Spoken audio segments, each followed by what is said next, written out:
Buenas tardes a todos y a todas los que estáis presentes en este magnífico enclave del Monasterio de Nuestra Señora del Prado y también a todos aquellos que nos están siguiendo de manera virtual a través de nuestro canal de YouTube de SEPIE.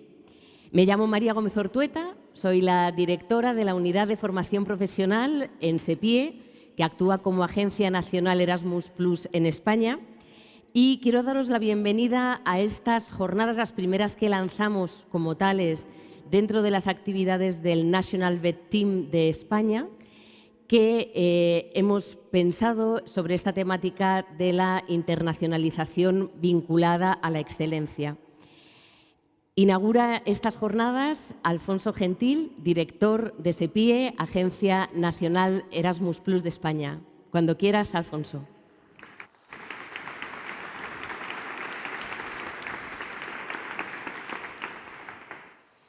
Muchas gracias, María. Estimadas amigas y amigos, en primer lugar, como director del SEPIE, la Agencia Nacional Española en los ámbitos de la educación y la formación del programa Erasmus+, quiero agradecer muy especialmente a la consejera de Educación de Castilla y León, Rocío Lucas, a Agustín Francisco Sigüenza, director general de Formación Profesional y Régimen Especial, y así como todo su magnífico equipo, liderado por Óscar García, por Altamira Hernando, la estrecha y más que fructífera colaboración que ha hecho posible que celebremos esta jornada hoy en tan emblemático lugar.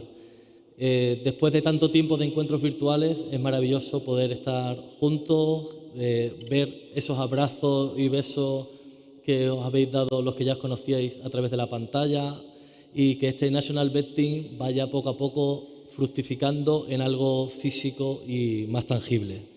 Asimismo, me gustaría agradeceros a todos los que estáis aquí, tanto presentes físicamente como siguiéndonos a través de las fuentes virtuales, vuestro interés y vuestra participación en esta jornada sobre la internacionalización de la formación profesional como camino hacia la excelencia. Debo decir también con mucha satisfacción que la demanda de asistencia a esta jornada ha superado todas las expectativas y nos ha impresionado, sobre todo dada la fecha en la que estamos, porque sabemos que muchos de vosotros ya estáis de vacaciones escolares, docentes, con lo cual tiene todavía más valor. Reitero, por tanto, mi agradecimiento a la Consejería de Educación de Castilla y León, que generosamente nos ha ofrecido estas instalaciones del Monasterio de Nuestra Señora del Prado, a todos los que han colaborado para que los contenidos sean tan actuales como vamos a ver a lo largo de estas jornadas, a la Comisión Europea, quien va a participar a través de la presencia de Marta Muñoz y de Joao Santos, que hablará a continuación de manera virtual, a los representantes del Ministerio de Educación y Formación Profesional, a la European Training Foundation, representada por José Manuel Galvín, y a todos los participantes y ponentes de las mesas redondas y sesiones y a todos los miembros del National Vet Team de cada una de las comunidades autónomas y de resto de centros docentes de formación profesional que nos acompañan. Este National Vet Team es un grupo de trabajo que corresponde a una iniciativa de la Comisión Europea que se ha incorporado en el programa Erasmus para el periodo 2021-2027 dentro de un amplio abanico de herramientas y acciones encaminadas a la promoción y a la modernización de la formación profesional en Europa. El National Vet Team se coordina desde SEPIE y, como he comentado, se compone por todos los representantes de las comunidades autónomas y ciudades autónomas, el Ministerio de Educación y Formación Profesional y expertos externos y beneficiarios de proyectos del programa Erasmus+. Estamos en el segundo año de funcionamiento y dentro de las actividades que planificamos en el plan de trabajo para 2022 nos pareció importante organizar unas jornadas abiertas a todos los centros de formación profesional en España en las que se pusiese de manifiesto el creciente valor de la formación profesional en el ámbito nacional y europeo y mostrar las enormes posibilidades que se abren como camino hacia la internacionalización. Entre las herramientas y normativas desarrolladas en el ámbito comunitario, tengo que resaltar la resolución del Consejo de 2021 sobre el Espacio Europeo de Educación, por la que se establece un marco integral para la enseñanza, en la que, por supuesto, se encuentra la formación profesional, y la reciente adopción de la Agenda de Capacidades Europea, que ha establecido una serie de objetivos muy ambiciosos de cara a garantizar que los europeos mejoren o adquieran nuevas habilidades a lo largo de su vida y a lo largo de su carrera profesional, con un énfasis particular hacia la capacitación en relación a las transiciones verde y digital, que son dos de las prioridades más importantes del programa Erasmus+. Todo ello con el objetivo de que el sistema de formación profesional europeo sea reconocido como una referencia a nivel mundial. Esta estrategia pretende asimismo que existe una mayor flexibilidad de la FP, fomentando métodos de aprendizaje modulares y no formales, aumentando la preparación digital de las organizaciones y centros que imparten la formación profesional, impulsando la calidad y promoviendo los centros de excelencia profesional. Como bien sabéis, nos enmarcamos dentro del Año Europeo de la Juventud, este año 2022, en el que además celebramos los 35 años del programa Erasmus+, por lo que durante estas jornadas contamos con una serie de mesas redondas donde se van a abordar temas claves en el marco de este programa Erasmus+, y que esperamos que contribuyan a la consecución de los 3 objetivos cuantitativos definidos en la recomendación del Consejo sobre formación profesional para el año 2025, que son los siguientes. En primer lugar, que la proporción de graduados que hayan obtenido un empleo debe ser al menos del 82%. En segundo lugar, el 60% de los recién graduados de educación y formación profesional deben contar con experiencias de aprendizaje basado en el trabajo. Y en tercer lugar, el 8% de los estudiantes de educación y formación profesional podrán participar en estancias de movilidad de aprendizaje en el extranjero. Antes de concluir mi intervención, me gustaría resaltar que Erasmus+, a través de la financiación de sus diferentes acciones, apoya la integración de los estudiantes de formación profesional, del personal y del profesorado ucraniano, y respalda al personal de los países de acogida para hacer frente a este actual desafío en el que nos hemos sumido en este 2022. También sufrimos, en cuestión de las prácticas y la movilidad internacional, la pandemia de la que ya estamos saliendo y, en definitiva, Erasmus+ siempre logra enfrentarse a cada uno de los problemas de la geoestrategia internacional de la mejor manera posible. Estoy seguro de que estas jornadas van a contribuir a que tengamos un mayor conocimiento de los grandes retos y oportunidades que se abren en el futuro inmediato en el ámbito de la formación profesional. Y deseo que desde todos los rincones de nuestra geografía podamos beneficiar a nuestros jóvenes con las herramientas y posibilidades que Europa ofrece gracias a Erasmus+. Enhorabuena a los aficionados del Real Valladolid, ya que estamos aquí, por sus recientes éxitos, y espero que estos éxitos nos inspiren a todos en esta jornada y que podamos vivir 3 días magníficos en esta ciudad. Muchas gracias.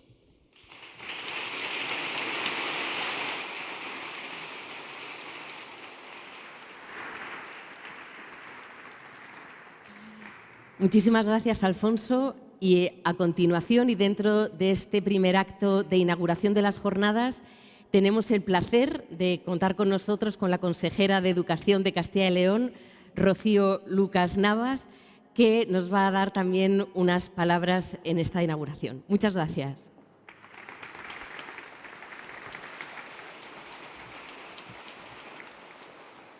Muchas gracias, Marta. Estimados Alfonso Gentil, director del Servicio Español para la Internacionalización de la Educación del Ministerio de Universidades, Marta Muñoz, de la Dirección General de Educación, Juventud, Deporte y Cultura de la Comisión Europea, querido Agustín, director general de Formación Profesional y Régimen Especial, resto de autoridades, y de forma muy especial les saludo a ustedes, a los asistentes a estas jornadas, llegados desde todos los puntos de España, y al resto de las personas que hoy están aquí y han hecho posible la celebración de este encuentro para reflexionar y para compartir experiencias acerca de la internacionalización de la FP como camino hacia la excelencia. Por tanto, muy buenas tardes a todos y bienvenidos a Castilla y León, bienvenidos a Valladolid, bienvenidos a este monasterio de Nuestra Señora del Prado, que es sede de la Consejería de Educación y que queremos que sea su casa, espero que sea su casa durante estos días y que la estancia sea fructífera. Este lugar fue testigo, quiero hablar de un hecho histórico porque es un acto emblemático, fue testigo mudo de algunos de los acontecimientos y personajes más destacados de nuestra historia común y de la propia historia universal, Pues en esta misma iglesia escuchó misa la reina Isabel la Católica, se alojó aquí en varias ocasiones, aquí estuvo una de las primeras y más activas imprentas de España.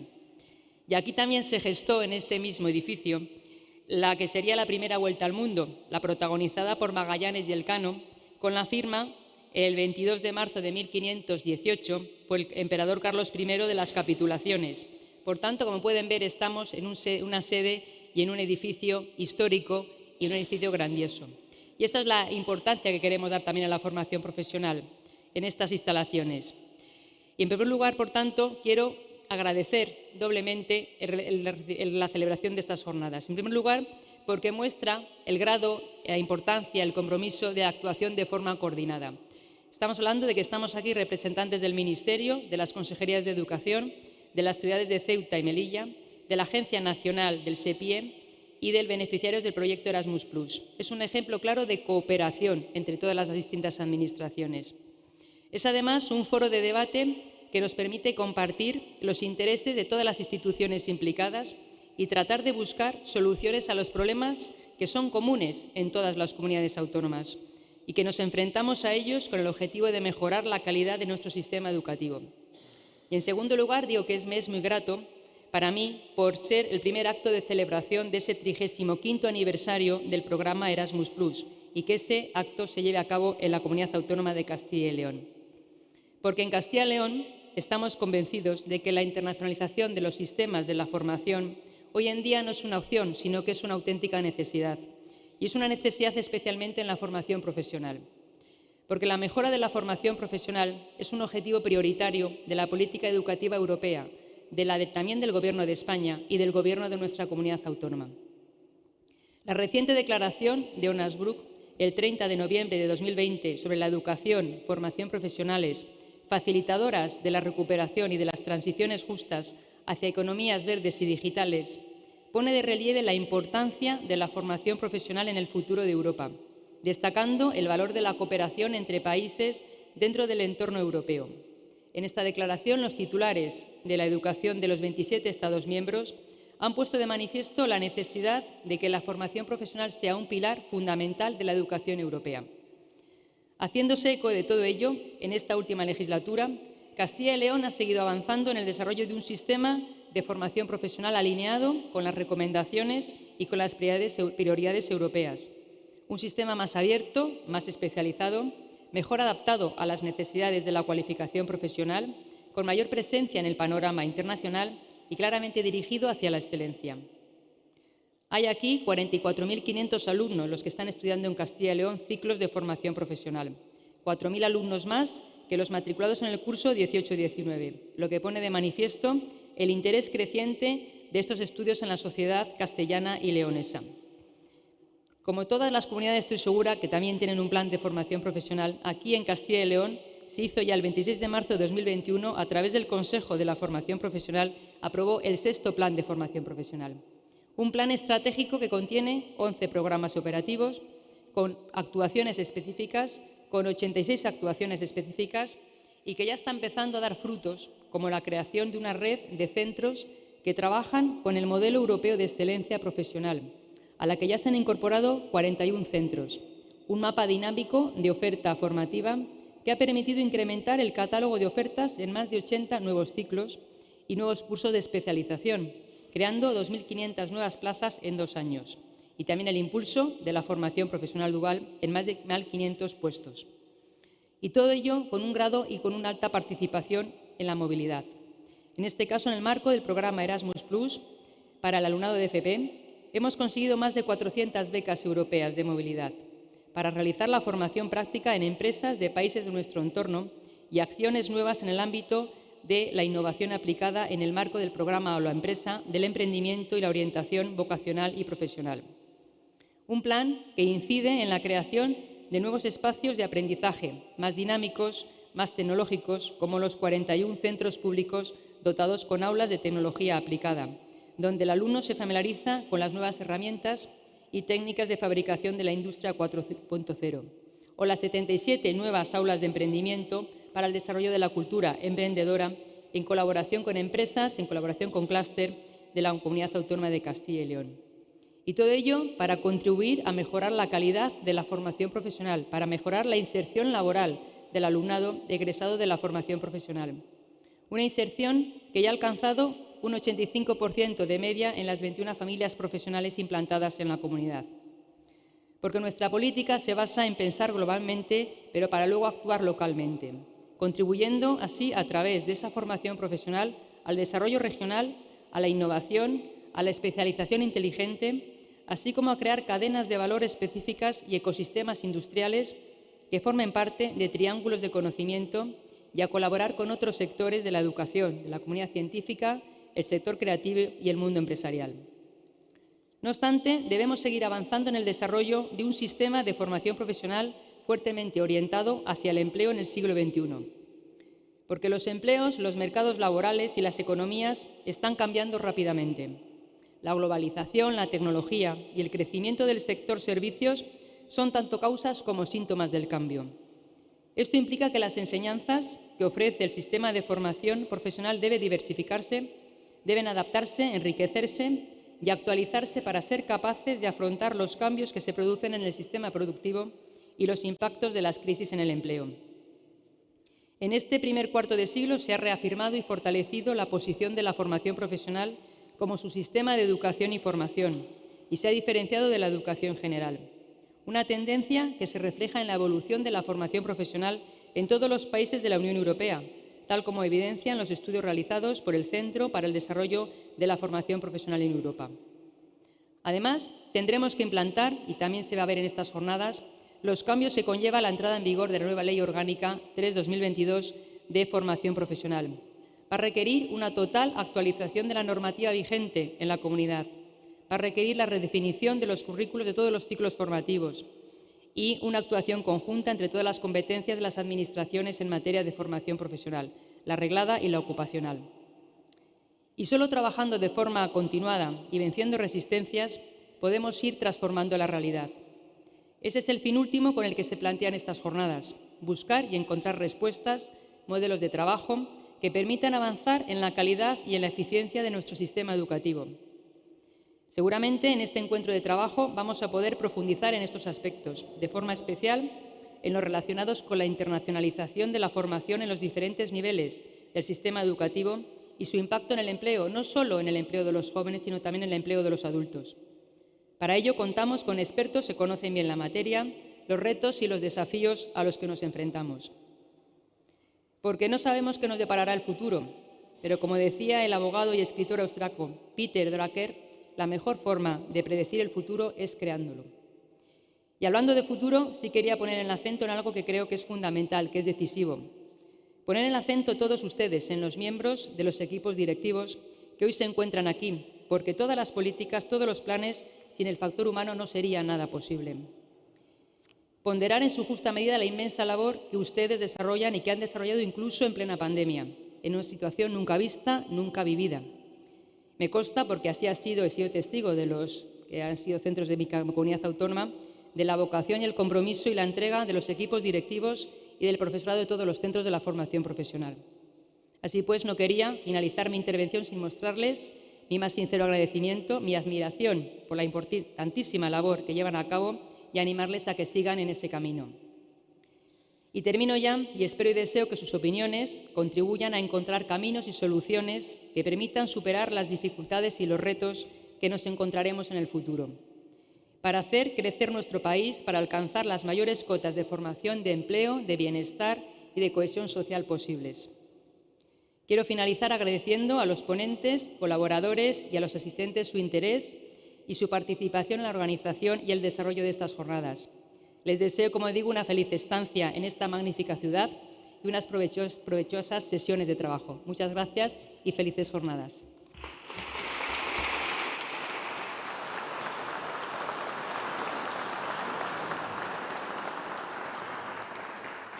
Muchísimas gracias, Rocío Lucas Navas, consejera de Educación de Castilla y León.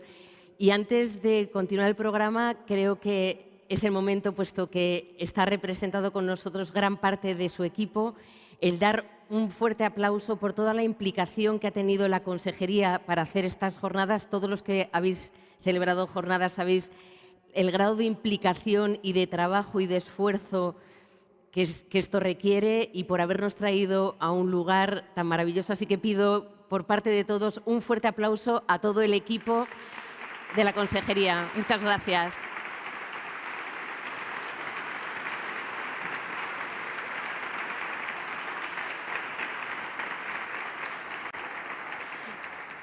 Y tras esta estupenda inauguración que hemos tenido, quiero saludar especialmente a Joao Santos. Joao, I hope you can hear me. Y en este momento dar también las gracias a la Comisión Europea por cómo se ha involucrado con nosotros en estas jornadas. Es decir, que siempre que organizamos algunas jornadas en el ámbito europeo y sobre Erasmus+, siempre asisten, siempre su respuesta es positiva. Haya pandemia, no haya pandemia, están con nosotros y nos ayudan. Y desgraciadamente Joao Santos no va a poder estar con nosotros físicamente en estos días, aunque va a tener 2 intervenciones. Va a tener su primera intervención ahora y tendrá una intervención también mañana, que va a hacer en directo, de manera virtual, pero por parte de la Comisión Europea sí que nos han permitido tener a un miembro de trabajo de la Dirección de Formación Profesional, que es Marta Muñoz, que se incorporará con nosotros para estar estos días. Joao Santos es, sin duda, y creo que es innegable, si no es el mayor, uno de los mayores expertos en internacionalización de la formación profesional.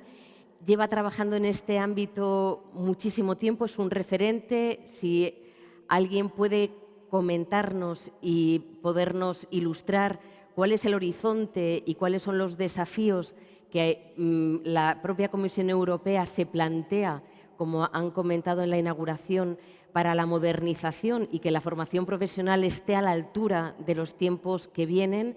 Precisamente si alguien ha estado a nivel operativo y político formulando también estas estrategias es Joao Santos, al cual le estamos, por lo tanto, muy, muy agradecidos. Joao, good afternoon. Good afternoon, and thank you very much, and for the very kind words you said. Also, can you hear me well? No, but really, thank you very much for joining us this afternoon, for being in this big event that for us is very important, as is the first event we are doing in the framework of the National Vet Team of Spain. So for us, it's really a pleasure having you here. It's my pleasure. I will, I'm sorry to not be in Valladolid today. I hope you can understand me well.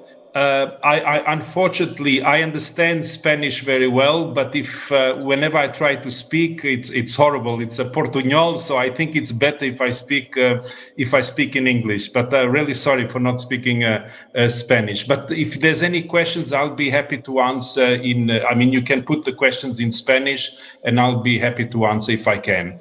So I will start. Should I start with the presentation? Yes, please. Yes. Okay. Fine. I will try in the next few minutes to share with you some of the ideas that the speakers before have already outlined. I will try to give you an idea of how we are pursuing at the European level, and together with the member states and together with the social partners and the vet providers, how we are trying to push the vocational education and training agenda forward. For that, I think it is very important, not only at the national level, but also at the European level, that there is a collective conscience of the importance of investing in skills and vocational education and training in particular. And we are fortunate to have a commission now that is really taking skills at the forefront of everything we do. So it is not, there's, I think, a general understanding. It is not enough that you have very big objectives in terms of green and digital transition, that we have very big objectives in terms of industrial strategy. If at the end of the day, we don't have people in Europe with the right skills, all of these strategies are not going to materialize. They will just be nice strategies, but without people being at the center of everything we do, we risk not being successful. So therefore, just like to start by mentioning this because it is very important. And you see that in many parts.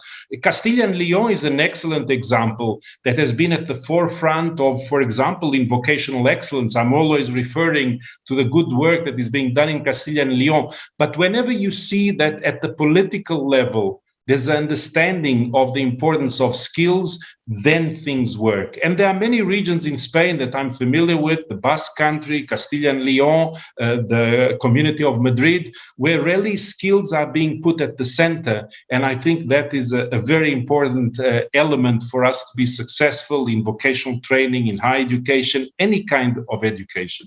So, but of course, the way we've materialized all the work we do in education and training, I would say is strongly anchored in the European pillar of social rights. You know that the European Commission, together with other institutions, with the member states, with the social partners, have agreed on the European pillar of social rights, which includes 20 actions that make sure that everything we do in Europe is at the end of the day for people. Because if we have a very competitive Europe, if we have a very developed Europe, but that doesn't put people at the center, we risk having development, we risk of having wealth, but badly distributed, and development just for the sake of development. So it is extremely important. I think the European Pillar of Social Rights had precisely that objective of ensuring that everything we do accomplishes it. And of the first principle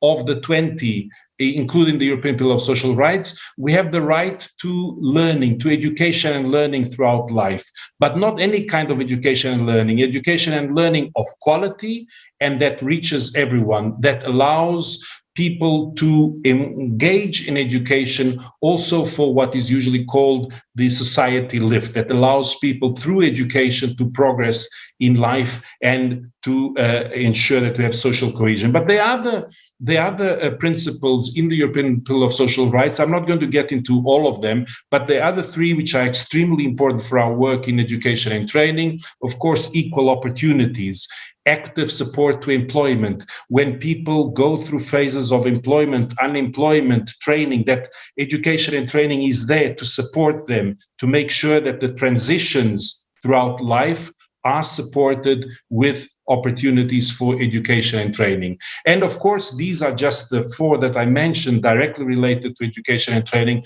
but there are other principles within this European Pillar of Social Rights, which also contribute to the Sustainable Development Goals. And you know that there are quite a few that are related to education, but there's one particular principle 4, target number 4 of the Sustainable Development Goals, which is related to education. So Europe, we understand the value of development, of creating quality of life for everyone, but this idea of people at the center of development is crucial. And of course, education and training plays a very important role.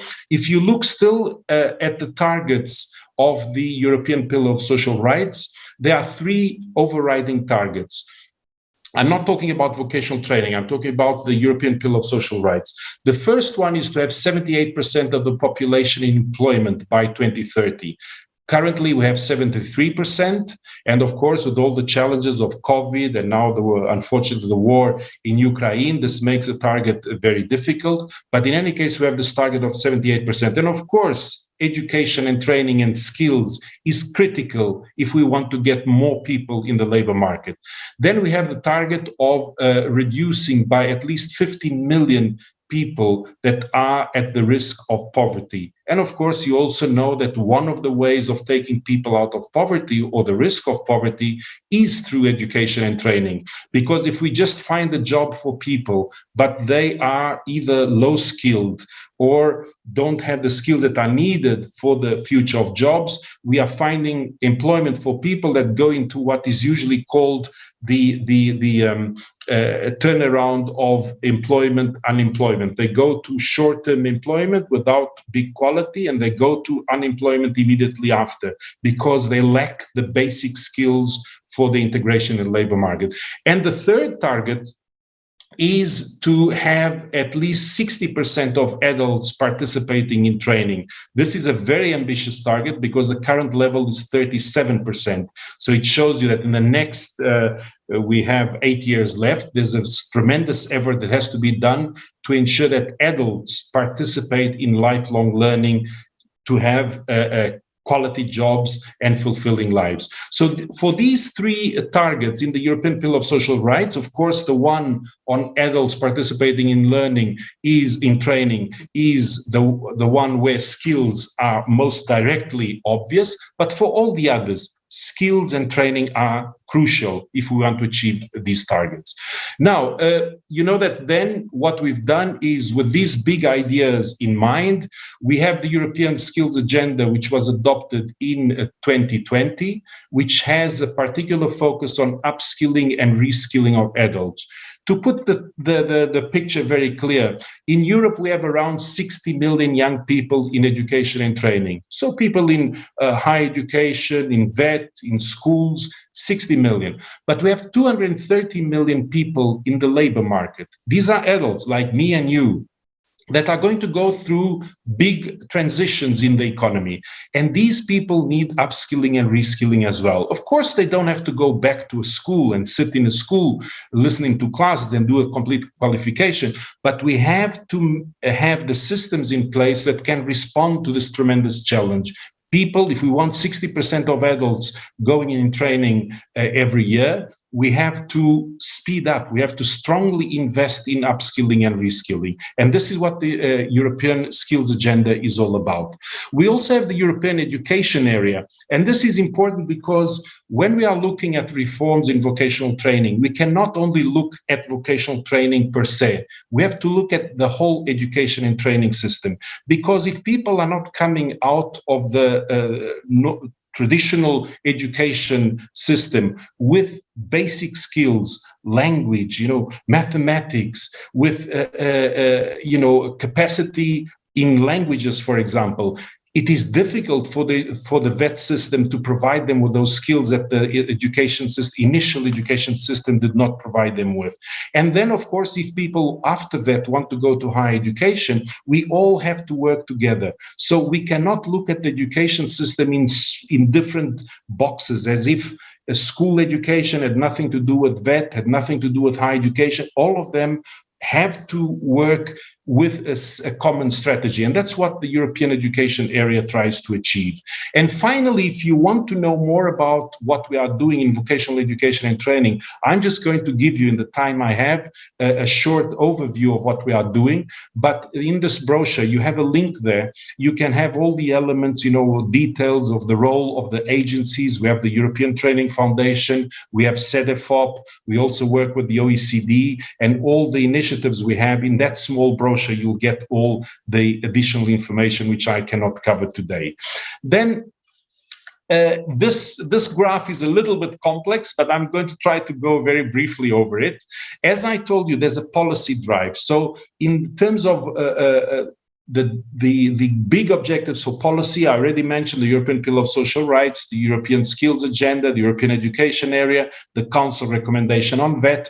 But of course, policy is not enough if we don't have financing. And that's why Europe is also supporting the member states with the Recovery and Resilience Facility, with the European Social Fund, with Erasmus Plus that we are talking about today. And this year we're celebrating 35 years of the program, but also other instruments that we have, like a Just Transition Fund. So we have policy drive, but then we also have the funding instruments to support the member states. And then the policy process, this is the more complex part. I don't have time to go through it, but you know that in VET, it is extremely important that we also engage with the social partners, with companies, with trade unions, with VET providers. And in this small graph, I tried to include what are the major policy setting initiatives we have. So the Council recommendation, the Osnabrück Declaration, and then we have policy initiatives like the European Alliance for Apprenticeships, like the Centers of Vocational Excellence that I'll share with you tomorrow. And then we also we collect evidence, we do research, through CEDEFOP, the European Training Foundation, the Joint Research Center, with Eurostat. We also try to collect information on what is going on. And therefore, this graph sort of gives you a general overview that it is not only about policy, it is not only about money, funding, but it is also then trying to bring the member states so that we all work together in order to achieve the objectives that have been set. Now, the Council recommendation on VET that I mentioned, which was adopted in 2020, focuses on 6 clusters of action. So the first one I would say is to ensure that VET is agile in the sense of quickly responding to what our labor market changes. Nobody can really predict what will be the labor market in 10 years. But what we have to do is to ensure that the education system, in particular VET, is capable of rapidly understanding in what direction things are going and adapt the training offer to those changes. Then flexible in the sense that it provides progression opportunities, that VET is not seen as a dead end, that if people go to VET, they have no more opportunities. They can continue to higher education. They can go to the labor market and then come back in order to upskill and reskill. So a VET that is capable of being flexible. Driving innovation, so providing the skills that are needed for the digital and the green transitions, for example. Attractive, being modern, providing opportunities for mobility, using simulators, using augmented reality. So all the new tools that make VET an attractive option for the young and for the adults. VET that is inclusive. You know that in many places, VET is seen only as a sort of a social net, a social inclusion net. And of course it has that role. All the people that didn't find opportunities in other systems of education, vocational training has to provide a solution for them. So it is also important that VET is not only about innovation, but also very much about inclusion, providing all those that didn't have an opportunity in other ways to find a solution for their lives through quality vocational training. And this brings me to the last point of the 6 clusters, which is quality assurance, that we need to focus on quality, not as an activity separate, but in every step of what we do in vocational training. And the Council recommendation in terms of the policy action, it's the 6 actions that I mentioned, but then we have, and the previous speakers have already mentioned it, we have targets in order to ensure that we are going in the right direction. The first target that was mentioned is the share of employed graduates in VET. So we want 82% of the learners coming out of VET to be in the labor market. So you remember I told you a few minutes ago, 78%, that's for the whole economy. And here we're talking about the graduates that finish a VET qualification, 82%. So a target which is more ambitious than for the general population. We want recent graduates of VET not to only sit in a school and learn abstract things, but to apply what they are doing in a real labor market, in a real job. So all of the VET graduates, 60% of the VET graduates should have had the opportunity for work-based learning. And in this respect, I would mention the incredible work that is being done in Spain. I know of the Alianza para la Formación Dual, for example, with the Bertelsmann Foundation, which is doing a fantastic job of increasing the number of apprenticeships in Spain. But then we also have the third target, which has to do with mobility and what we are doing in Erasmus Plus as well, which is ensuring that 8% of the learners in VET have the opportunity to go on mobility abroad. Spain is one of the countries that is most active in mobility, not only in sending learners abroad, but also in receiving learners from abroad. Everyone likes to go to Spain. I understand you have wonderful weather, just like us in Portugal, but you have wonderful weather. The food is excellent and the people like going to Spain, and you attract many, many students to Spain. But in any case, the objective is that each country provides their students So Spanish students also the opportunity to go somewhere else to complete their studies. Now, I mentioned the Council recommendation where all the member states sat together, they agreed on these big objectives, but then under the German presidency, we also agreed on what we call the Osnabrück Declaration, which sort of gives more action-oriented initiatives in order to achieve these big objectives in vocational training. I'm not going to go through this, but you see there's coherence, resilience and excellence in VET, lifelong learning, sustainability, and also the internationalization of vocational education and training. So the Osnabrück Declaration, if you want, is a way of materializing some of the big ideas in the Council recommendation. That's the overall idea. Now, what I should say also is that after this policy setting has been done, so the Council recommendation and the Osnabrück, we asked all the member states, well, in fact, the Council recommendation asks all the member states to submit their national implementation plan. So how are they going to, at the national level, put in action all of these big ideas? And all the countries are doing it right now. We've already received 23 national implementation plans from the member states, including from Spain. We are now in the process of analyzing it. And what we're also going to do is use this process to cluster countries. For example, Spain and Portugal have common challenges, have common actions, together with Italy or Denmark. So we put these countries together so that they share experience. They see what is working well in one country, how it can be transferred to the other. So this is part of the European coordination process in order to ensure that we can implement these big objectives. We've started analyzing the national implementation plans that we have, and we see that in general they are very well developed plans.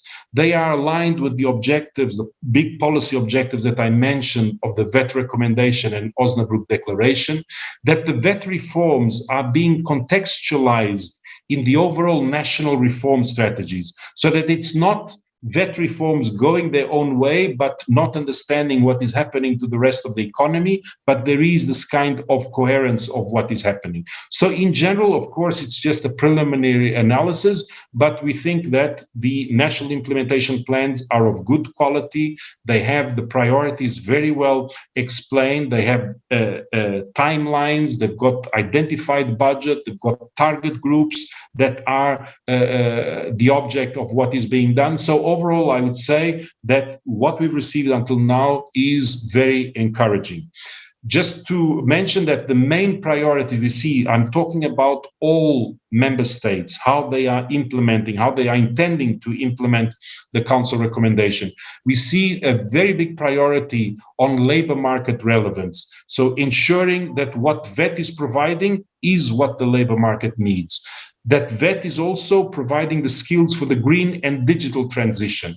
That VET is of quality. It is contributed to internationalization. And also, we see this across many member states, the focus on excellence, making sure that the initiative on centers of vocational excellence are somehow being used as a way of modernizing VET throughout Europe. Spain is a good example. You have very good projects currently running, funded by Erasmus+, and I see many others, not only those that are funded by Erasmus+, but other projects on vocational excellence that are happening even without Erasmus+ funding.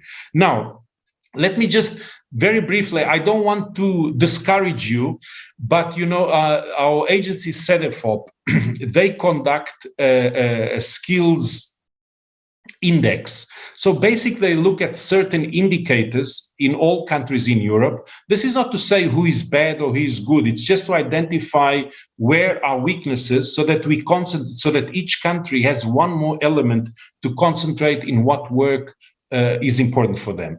And unfortunately, Spain, like Portugal, don't come out very well in this analysis. If you want more details, you can go to CEDEFOP, and if you just search for skills index, you will get the details of this analysis.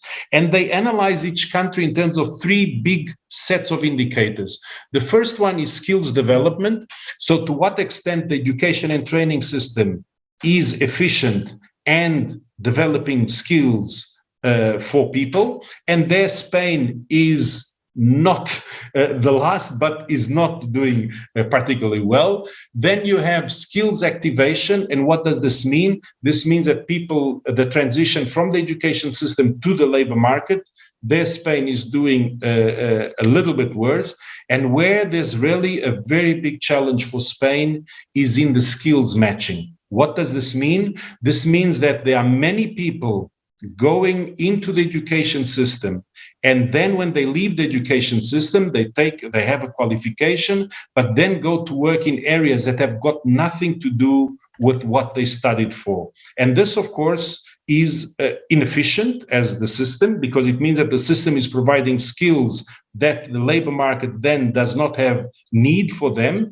And it is very frustrating for the individual, because they're investing in their skills and then they find themselves doing a job which has got nothing to do with what they studied. And I think this is the biggest, if we look at this throughout Europe, this is the biggest weakness in Spain. You see, for example, I think Spain is one of the countries with the highest number of people that do higher education degrees. So people that go to university, but then go to jobs that do not require university qualifications. Of course, it's always good that people are educated, that go to university, but it shows a little bit the inefficiency of the system that is providing skills that then the labor market does not need. And as I said, it's frustrating for the individual and inefficient in the total. So this is to say that Spain does have some challenges, but this is historical information. I must say, because I've accompanied a lot of developments in Spain, that Spain is doing incredible reforms. And I think, but this takes generations for the elements to be seen on statistics. I know that, for example, in apprenticeships, in vocational training, there are incredible things being done in Spain, many, many good examples. And this graph does not give merit to that, because I think the results of those investments you are doing in Spain now will take some years to materialize. But I don't want to discourage you, but I think it's important that we understand in what position we are.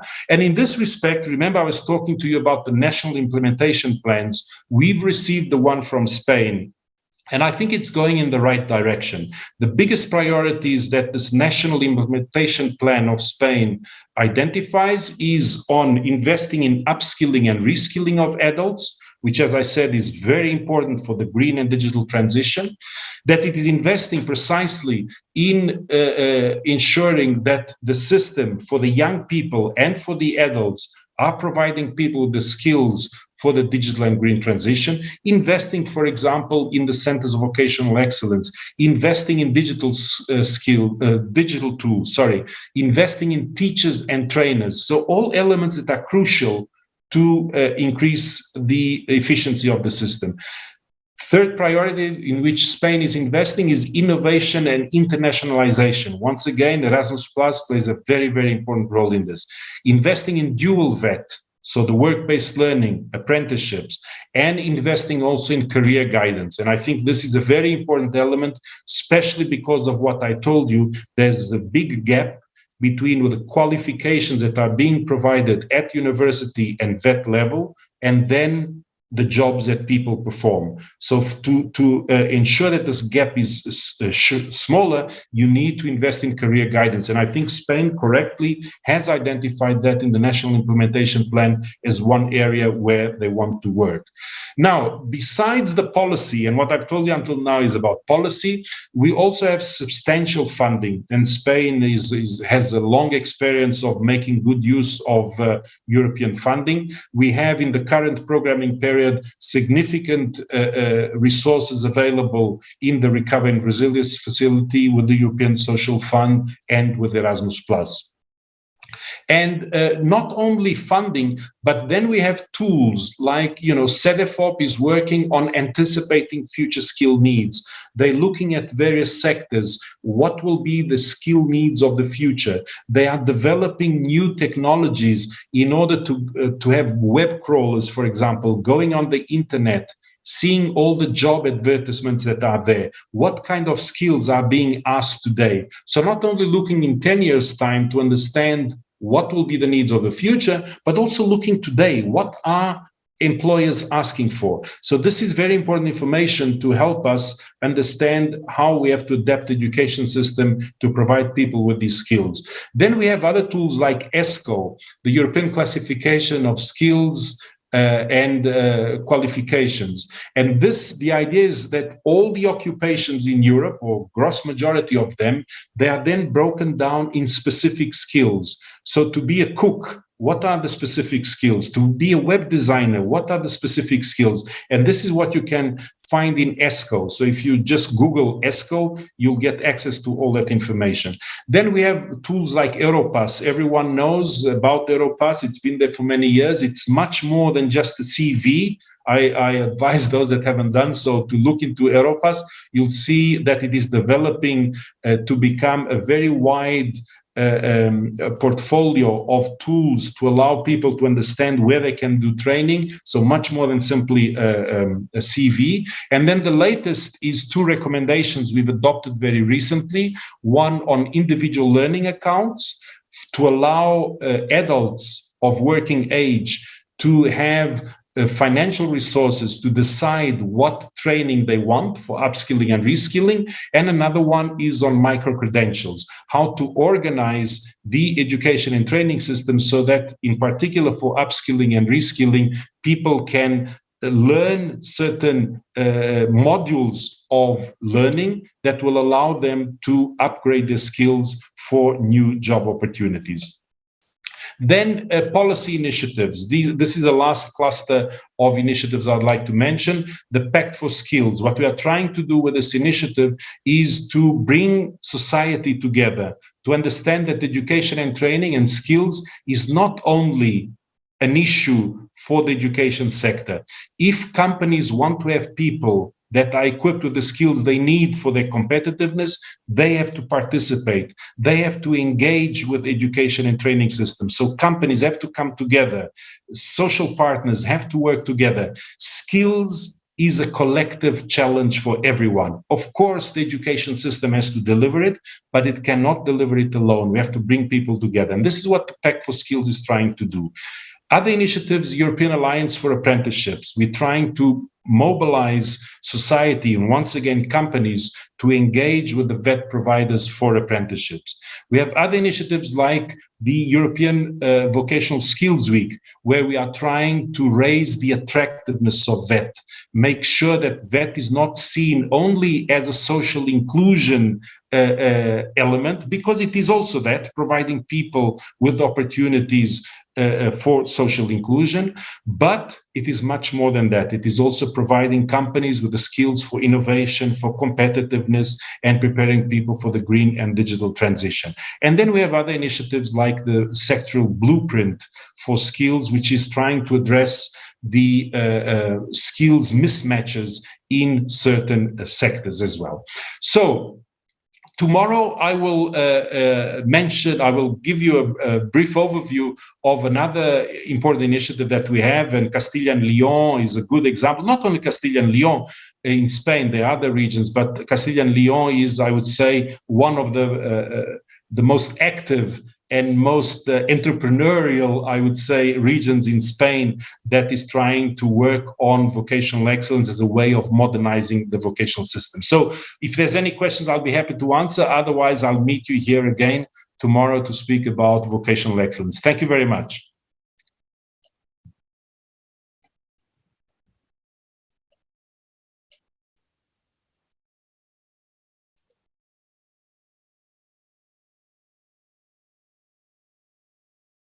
Thank you. Thank you. Gracias.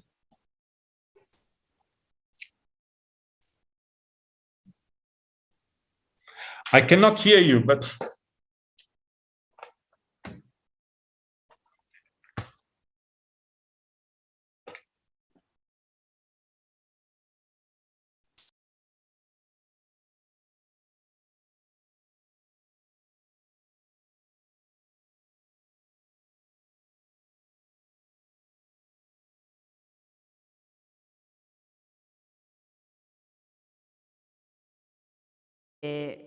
bueno, el horizonte que ha dado a nivel europeo, que yo creo que ha sido de una riqueza increíble y ha conseguido en media hora poder aglutinar todo desde las políticas, las herramientas, los datos, con multitud de cuestiones que tenemos aparejadas a nivel nacional y a nivel regional.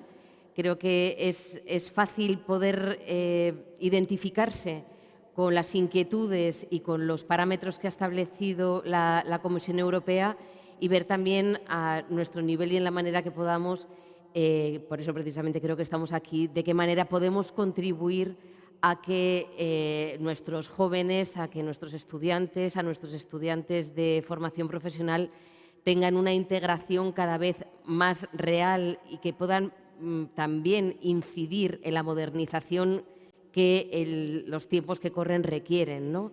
Estamos en momentos cambiantes y ha hablado continuamente de cómo es necesario que nuestros sistemas educativos se adapten. No sé si desde el público, ya que hemos retomado la conexión, ¿habría alguna pregunta o algún comentario que quisiese hacer, aprovechando que tenemos una ocasión única, que es tener a Joao Santo con nosotros y en un formato que, al menos los que estamos presenciales, somos de hecho 150 los asistentes que estamos aquí, que casi para muchos de nosotros es casi como estar en familia respecto a otros eventos, con lo cual la reacción o cualquier pregunta que quisieseis hacer o poner delante, basta que levantéis la mano y os pasamos el micro. ¿Nadie se anima? Tenemos aquí a todas las comunidades autónomas representadas, todas las personas que llevan proyectos Erasmus, directores de centros y no sé si se han quedado también abrumados y reflexionando. Yo tendría una pregunta, Joao. ¿Quieres que te la haga en español o la hago en inglés? Sí. No, puedes hablar en español, sin problema. Cuando hay una vinculación en todas las políticas y en todas las normativas y en todas las herramientas que se están desarrollando desde la Comisión Europea con respecto a la formación profesional y su vínculo con el tejido empresarial, con las empresas.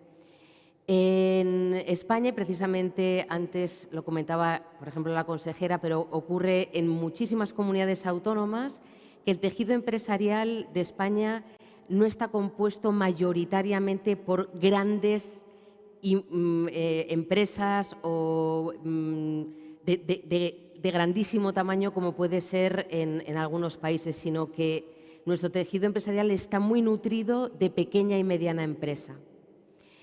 Y aunque, como has comentado, somos el país número 1 en recepción de estudiantes Erasmus en formación profesional en nuestro país para hacer prácticas, sí que me gustaría saber si desde la Comisión también lanzáis algún tipo de estímulo, de ayuda, al mismo tiempo que lo estáis haciendo hacia el sistema educativo, si hay paralelamente un estímulo a este tejido empresarial que muchas veces no sabe o se ve abrumado por la posibilidad de, con el tamaño que tiene, tener que formar a estudiantes, ¿no?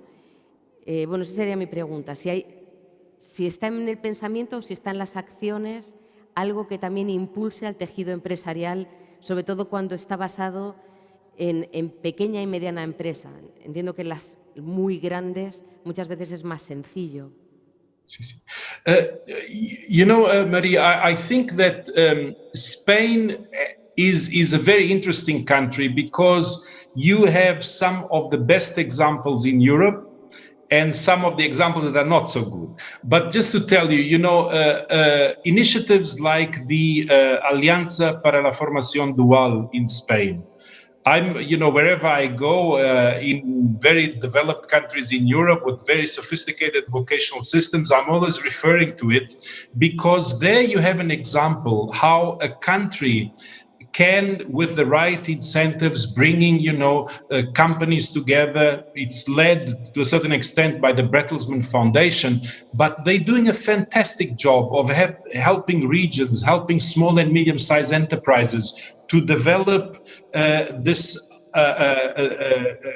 tools to support medium and sized enterprises also to engage in apprenticeships and dual system. Another very good example we have, well, of course, the European Alliance for Apprenticeships also tries to support this and provide solutions. We have a lot of webinars going on.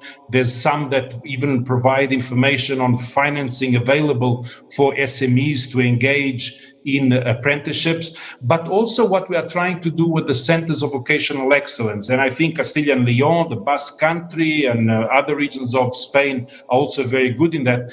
That's a good example of how we are trying to get small and medium-sized enterprises participating in education and training. One of the things we want to develop with the centers of vocational excellence is applied research. What does this mean? This means that you have many small and medium-sized enterprises that have been working in the market for many years. They know of a good product or a good service that the market needs, but they don't know how to develop it because it's a small company of 3-4 people.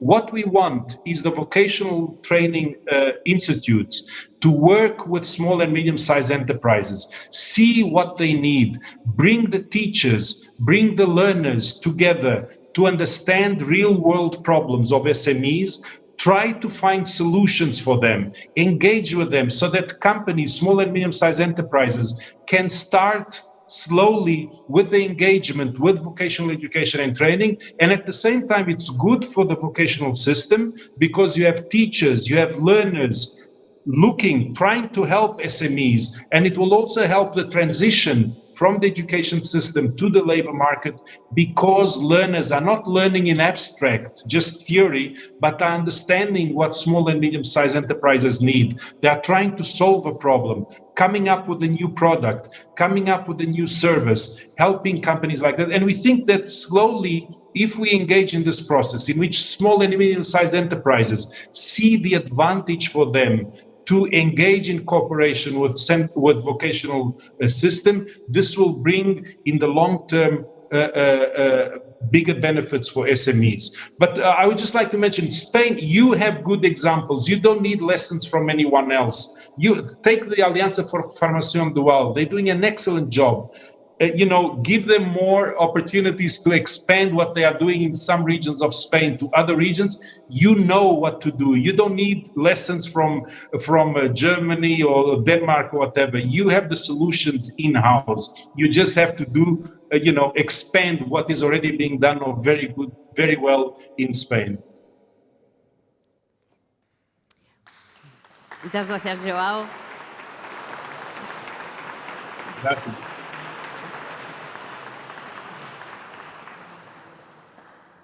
Pues la exposición Hay una pregunta en el público. Hola, buenas tardes. Yo soy una profesora de un centro normal y corriente que impulsamos mucho la colaboración entre el centro, las empresas o enviar estudiantes fuera para que hagan prácticas. Pero nos encontramos con un gran problema.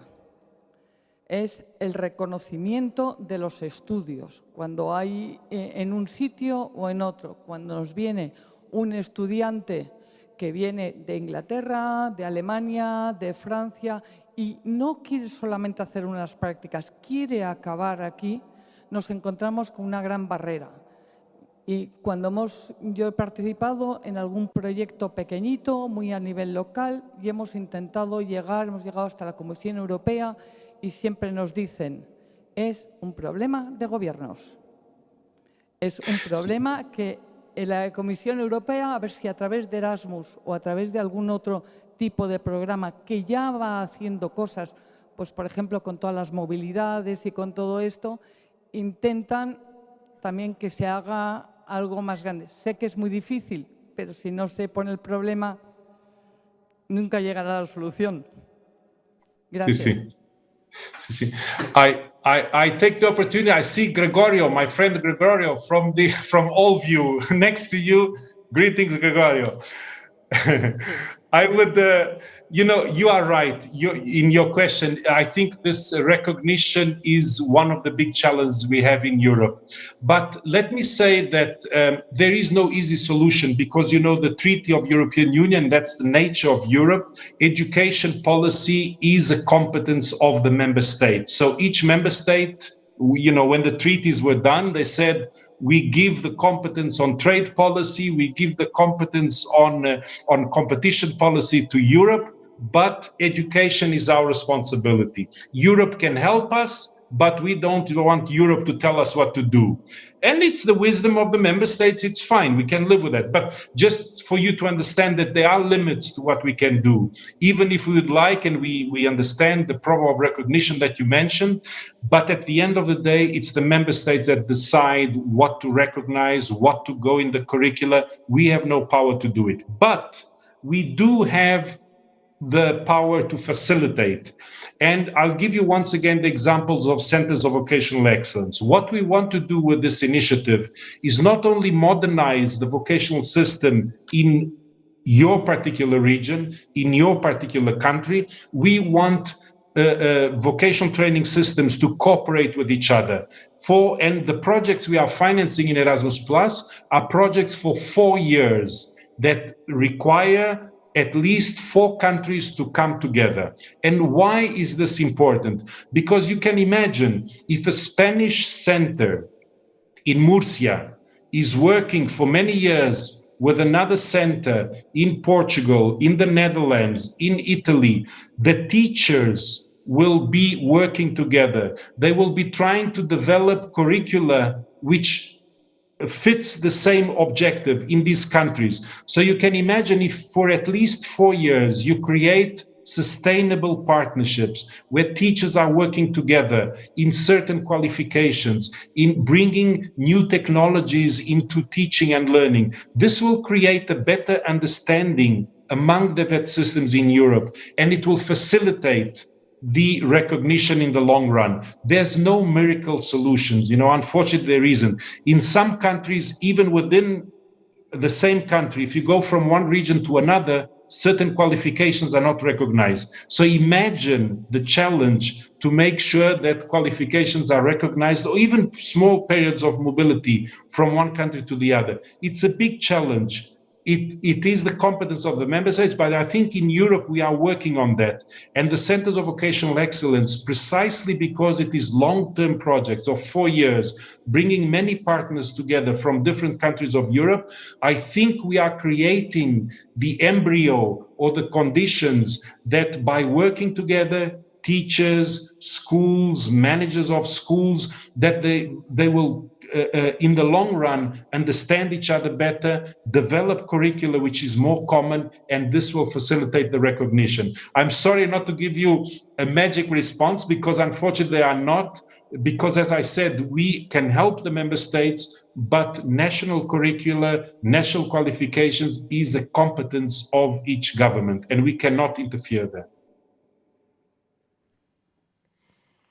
Muchísimas gracias, Joao.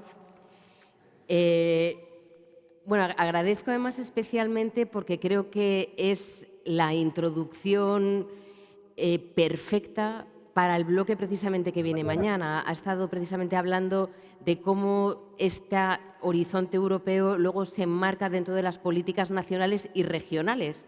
Y está hablando de los centros de excelencia, no solo los patrocinados por el programa Erasmus o financiados, sino que hay otras fuentes y hay otras organizaciones que respaldan la excelencia en FP, que mañana tendremos la oportunidad de ver precisamente en el bloque central de la mañana, en que tendremos precisamente a representantes de nuestro Ministerio de Educación y Formación Profesional, que Joao ha estado precisamente hablando de los planes de modernización que se ha solicitado a todos los Estados miembros dentro de esta propuesta de que cada país tuviese que presentarlo. Vamos a poder ver el plan de excelencia de Castilla y León, que como un ejemplo también práctico, con lo cual le doy de nuevo las gracias a Joao, donde además podrá también hablarnos de la acción sobre los centros de excelencia en formación profesional que él mismo coordina y sobre el que ya hay más de 3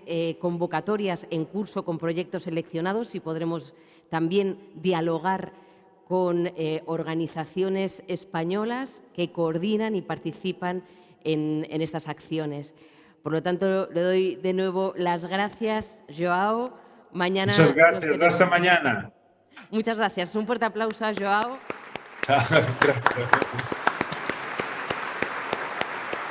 Gracias.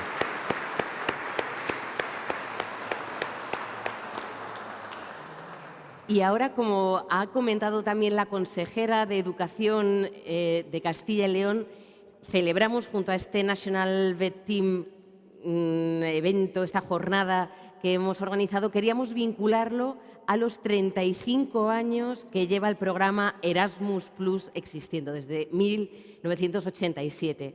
Y para ello, uno de los actos que queremos desarrollar y queremos hacer es que, puesto que la formación profesional es muy amplia, no son solamente en nuestro país los centros que imparten ciclos de formación profesional básica o de grado medio, sino que tenemos también, por ejemplo, organizaciones e instituciones como pueden ser los conservatorios profesionales, que están incluidos dentro del ámbito y de la cualificación de formación profesional. Por eso quiero llamar en este momento a Raquel Ayer Tomillo, que es la jefe de servicio dentro de la Consejería de Régimen Especial. Muchísimas gracias, Raquel.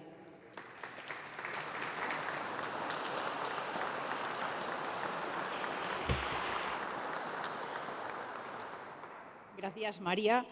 Me parece muy buena idea celebrar un aniversario con música y además la música es que es muy buen ejemplo de internacionalización, aunque obviamente esto no siempre ha sido así. La escritura de la música fue considerada durante cientos de años, durante milenios, un absoluto imposible. Pero cuando se corrió la voz de que aquello era factible, la incredulidad dio paso a la fascinación. Eran unos signos que al principio se limitaban a ayudar a la memoria, es decir, a recordar los contornos de melodías previamente aprendidas, pero que pronto nos permitieron interpretar un canto jamás escuchado en nuestras tierras. Hasta los umbrales del siglo XVI, solo una parte ínfima de la población europea tuvo acceso al aprendizaje de esta magia, la magia de leer y escribir música, un conocimiento principalmente circunscrito a instituciones religiosas y cortesanas. Paulatinamente, esta capacidad fue desplegándose entre otros segmentos de la sociedad, permeando las clases urbanas y rurales. Una segunda magia había tenido lugar.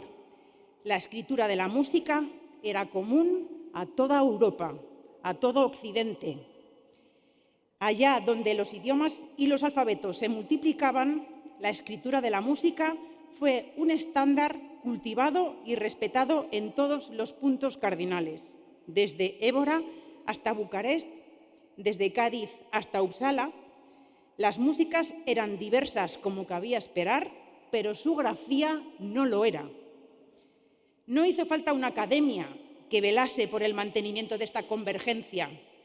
Los propios compositores, las propias intérpretes, los propios editores tenían el mayor interés en que una partitura pudiera atravesar un par de avenidas o un puñado de fronteras. Un violinista, una cantante, podían aspirar a perfeccionar su formación y a trabajar en cualquier confín del continente. Las lenguas francas se sucedieron y convivieron. El latín académico, el italiano, el francés, el alemán, el inglés. Y siempre que despertábamos, la escritura unificada de la música seguía ahí. Asimismo, un reducido conjunto de instrumentos musicales comunes fueron cultivados por doquier. Cuerdas como el violín y el contrabajo, metales como la trompeta y el trombón, o vientos maderas como la flauta, el clarinete o el fagot. Precisamente, esta última combinación será la protagonista de esta velada. Hoy escucharemos sendas composiciones escritas a más de siglo y medio de distancia, ambas para la misma sonoridad, flauta, clarinete y fagot. Desde el trío Opus 61 número 1 del francés François de Vienne, editado en torno a 1795, hasta Fragments del compositor norteamericano de ascendencia polaco-eslava Robert Muczynski, compuesto en 1958. Dice la leyenda que François de Vienne, el llamado Mozart francés, intentaba reservar cada día 8 horas para la composición, una férrea vocación de la que se beneficiaron muchos hogares y grupos de cámara repartidos por las naciones europeas a caballo entre los siglos XVIII y XIX. Escucharemos hoy su primer trío con sus 3 movimientos, allegro, rondó allegretto y minore. Casi enmarcado en este mismo espíritu de música para el hogar, o Hausmusik, podremos disfrutar de la siguiente obra, Fragments, de Robert Muczynski. Esta breve pieza consta de 5 pequeños movimientos, Vals, Solitude, Holiday, Reverie y Exit. El trío de viento-madera que nos hará disfrutar hoy de estas 2 obras está formado por la granadina Fabiola Balinot en la flauta travesera, Noelia Fernández Segoviana al clarinete y Lucas Barroso con el fagot, extremeño de Plasencia. Estos 3 jóvenes intérpretes se conocieron hace 2 años en las aulas del Conservatorio Superior de Música de Castilla y León en Salamanca, donde continúan estudiando. Dicen de sí mismos: somos un grupo joven, con muchas ganas de hacer las cosas bien y a pesar de no llevar mucho tiempo tocando juntos, miramos por respetar la música todo lo posible y disfrutar lo máximo que podemos, así como hacérselo también a quien nos escucha. Escuchemos a este fantástico trío de viento-madera y dejemos que la música, este pequeño milagro cosmopolita, atraviese el tiempo y el espacio para traernos las melodías que aquellos artistas imaginaron.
Muchas gracias a todos.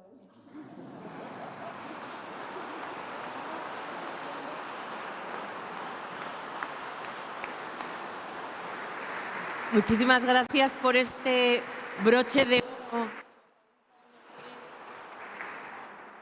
Gracias por este broche de oro que habéis puesto a nuestro primer día de las jornadas de hoy. La música es verdad que expresa lo que las palabras no llegan, y saber que además vosotros, vuestra amistad y vuestra poder estar juntos y sonar juntos, viene precisamente por vuestro amor a la música y haberos encontrado de sitios diferentes también, ¿no? Porque han dicho que cada uno pertenecéis a una comunidad autónoma. Y nada, imagino que hablo en nombre de todos, daros las gracias por haber estado hoy con nosotros y acompañarnos con vuestra música, con vuestra amistad y con este recital que nos habéis dado. Muchísimas gracias.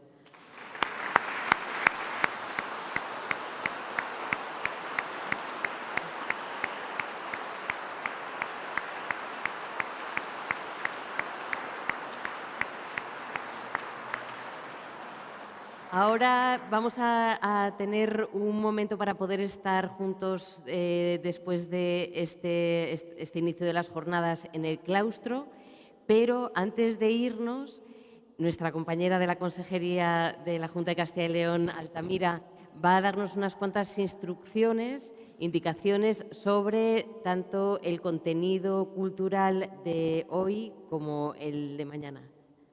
Pues nada. Antes de nada, muchísimas gracias a todos por estar aquí. Es para nosotros estupendo el poder realizarlo. Y sencillamente es por si alguien, pues después del cóctel que tenemos aquí en el claustro abierto, pues creo que ya incluso lo habéis indicado, los que queráis podéis asistir a un tour que va a ser a través del centro de Valladolid.